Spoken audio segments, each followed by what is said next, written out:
मेरी बेटी के मुंह से अचानक खून की उल्टियां होने लगीं और वह बेहोश हो गई।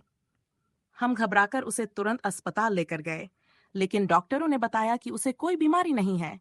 हम और भी परेशान हो गए। आखिर ऐसा कैसे हो सकता था? फिर किसी ने हमें एक झाड़ फूंक वाले के पास जाने की सलाह दी। हम मजबूरी में वहां गए तो उसने बताया कि मेरी बेटी पर किसी की बुरी छाया है। ये सुनकर मैं डर गई, लेकिन फिर भी मैंने इसे अंधविश्वास मानकर नजरअंदाज कर दिया।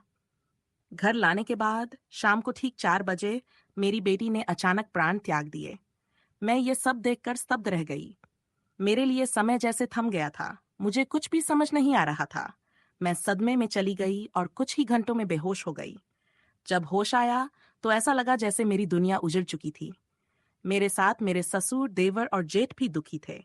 उन्होंने मुझे सांत्वना दी, लेकिन मेरे स्वभाव में कोई बदलाव नहीं आया। मैं अब भी वैसे ही घमंडी बनी रही। धीरे धीरे 4 साल बीत गए। मेरी बेटी मेरे दोनों बच्चों में सबसे छोटी थी। उसके जाने के बाद मेरा बेटा ही मेरी दुनिया था। वह बीए फर्स्ट ईयर में था और पढ़ाई के साथ साथ बॉक्सिंग में भी बहुत अच्छा था। मैं उसे देखकर थोड़ा सुकून पाती थी, लेकिन नियति को शायद कुछ और ही मंजूर था। एक रात जब मेरा बेटा अपने हॉस्टल के कमरे में अकेला सो रहा था, तभी 4 सीनियर छात्रों ने उसे बेरहमी से पीट पीट कर मार डाला। जब मुझे उसके मरने की खबर मिली तो मैं पूरी तरह पागल हो गई। मेरी आंखों के सामने उसकी खून से सनी लाश पड़ी थी। मेरे पैरों तले जमीन खिसक गई। मेरे दोनों बच्चे अब इस दुनिया में नहीं रहे थे। इस सदमे से मेरे पति भी टूट गए। उन्होंने शराब को अपना सहारा बना लिया। वे दिन रात नशे में डूबे रहने लगे। कुछ ही महीनों में उनका शरीर भी कमजोर होने लगा। अब मेरे पास कुछ भी नहीं बचा था। जिस घर में कभी मैं अपने घमंड में चूर रहती थी, वही घर अब मुझे श्मशान जैसा लगने लगा था।